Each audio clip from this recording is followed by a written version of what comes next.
Well, welcome back to an episode of Just My Thoughts. Welcome back, everybody. Today on episode 5, Mentoring Our Youth, we have a special guest, Donnell Miller. What's going on, Donnell? How are you?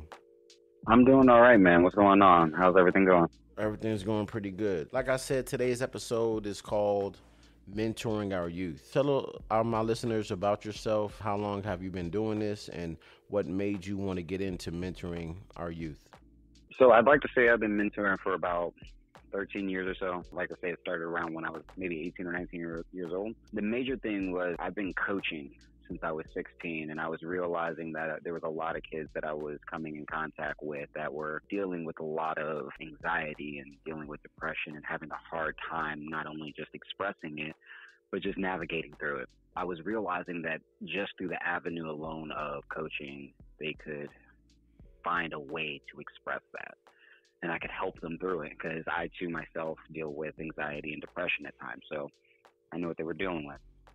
As I went through my coaching career, the amount of knowledge you get through the stories that you hear and the conversations that you have, it really kind of makes you start wondering, what can you do further to help? As time went on, I ended up getting a job at Blue Ridge Juvenile Detention Center in Charlottesville, Virginia, where I'm currently at now. Anybody who knows me knows I'm heavy into music myself, so there was another avenue that I could start to utilize to try to connect, get the story, and understand how I could help. Through working at Blue Ridge and coaching at United Elite, which is a all-star tumbling gym that I work at, I've had two different avenues to connect with two different sides of youth. Like I said, the kids who are dealing with depression and anxiety, which are a lot of my cheerleaders and gymnasts. And then we have the kids who are in the detention center who just have made some mistakes. With the kids at the detention center, I was realized if you really listen to their lyrics, these lyrics are not just some aggressive words that they're putting down on paper. If you look at it like that, yes, I can understand why a lot of people would write it off. But these kids, it's not just aggressive words.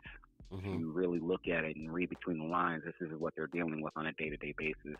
They're dealing with the drugs, and they're dealing with the gunshots, and they're dealing with the gangs, and it's heavy. I can't say that I went through all of that, but I can understand the different emotions that come along with it. Right. The anger, the feelings of loneliness, or looking for acceptance, or looking for purpose. In all actual reality, like, that's really what these quote unquote mistakes that are made, that's really what it is. If you really listen to it, you start to realize, wow, no, I cannot relate to the action, but I can relate to the emotion. Okay. And you start letting them know it's okay. Everybody has emotions. You start tapping in on it. And again, that music was that avenue I could get them to tell that story. Okay.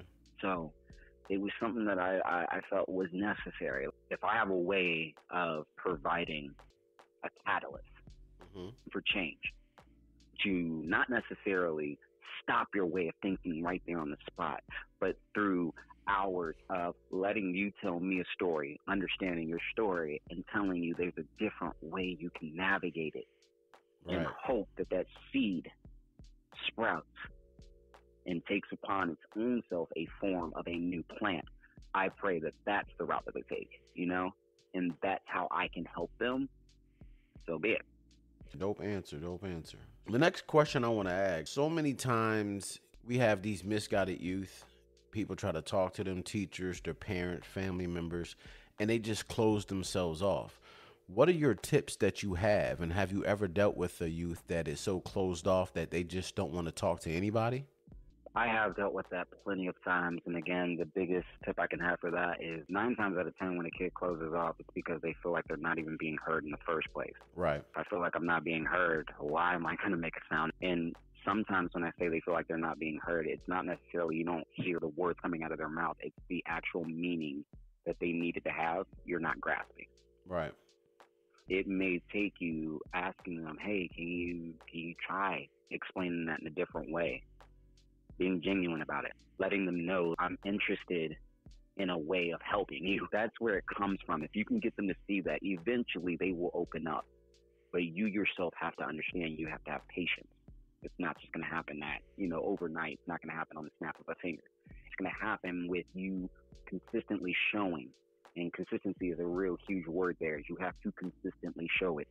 Don't just say, hey, I'm here, I want to listen. They shut down. You're like, oh, I tried. No, it's not going to work like that. Right. You got to keep trying and keep trying. So patience and listening is the biggest thing. Another question is, what other skills do you need to be a successful mentor? Especially, I mean, there's a difference between going to an alternative school and talking, or going to a high school and talking, or going on the street corners. You're actually talking to people that made some mistakes, that are actually in juvenile detention centers. What skills do you need to have to deal with kids like that? Empathy. I don't know a lot of people that are going to understand dealing with drugs. I don't know a lot of people that are going to understand dealing with gangs. And when I say understand, I mean, I don't know a lot of people who have gone through it themselves. Mm-hmm. But there are things that are around it that you can understand. Mm-hmm. If you're joining a gang for protection, I'm pretty sure we all understand about feeling like you're not protected, or feeling exposed, or feeling vulnerable. Right. If you're using drugs because it helps with the pain, I think we all can understand having emotional pain that's overwhelming. Mm-hmm. So if you cannot just look at the direct action, but look at everything that's involved and empathize with everything that's involved, I really feel like a lot of people would begin to help in a better way, is the best way to put it. We can all listen to respond, but when you listen and empathize and get that story, there's a lot more to it. There's a lot more behind it. That's heavy. That can help you.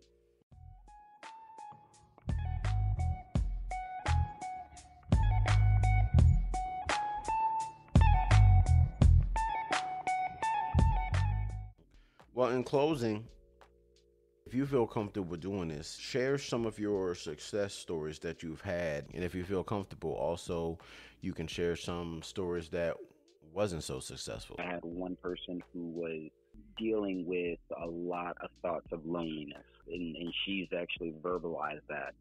And from the moment that she had verbalized it, it kind of rang very, very deep with me, because I've had a lot of stuff happen in the past that has kind of reared back up recently. Those thoughts of loneliness kind of came over me again. Right. I felt myself kind of slipping into that depressive state. It took a long time to be able to come out of it fully. Mm-hmm. So when she brought up the same thought process, it got her to start speaking every single day that she was at practice. How are you doing? If she would just say good, I would say, what do you mean by good? Mm-hmm. And it got her to a point where she got comfortable enough to start opening up more and more and more. And I mean, to see her now, she's a completely different person. Great. She's quick to ask you now, how are you doing? And if you say good, she's going to do the same thing I've done to her to you. Hey, what do you mean by good? Did you have a great breakfast? Did you get to work 5 minutes early? She will question you now.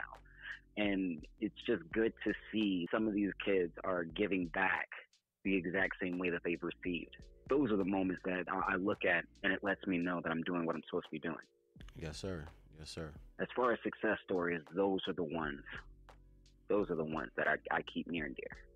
Some of my listeners might be going through depression, or some of them just might want to talk. Do you have any socials or anything that you want to give my listeners, just in case they want to reach out for any type of mentorship?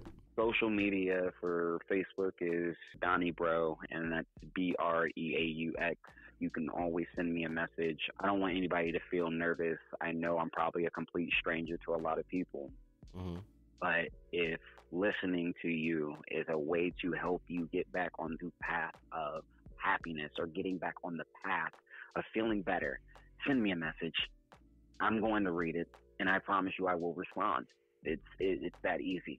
That's a genuine message to everybody. We all got to look out for the person next to us, whether we know them or not. If you have the power to help, you should, in my opinion, and I will.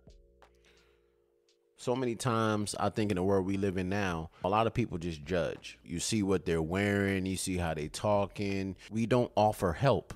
We just judge them and just throw them in the trash. But I appreciate somebody like you who's actually been through depression and feeling alone, and you actually went out to help people that felt that way. I appreciate that. Thank you. Stay up, and I'll be hitting you up soon. Well, ladies and gentlemen, there you have it. A person that doesn't just judge, a person that goes out and actually speaks to our youth to get them feeling human again. So many times as human beings, we only worry about our own feelings. We only worry about how we feel. We don't really go out to help people. If we see a person that's on the side of the road, do we go and help them, or do we go and judge them? That's something to think about. Until next time.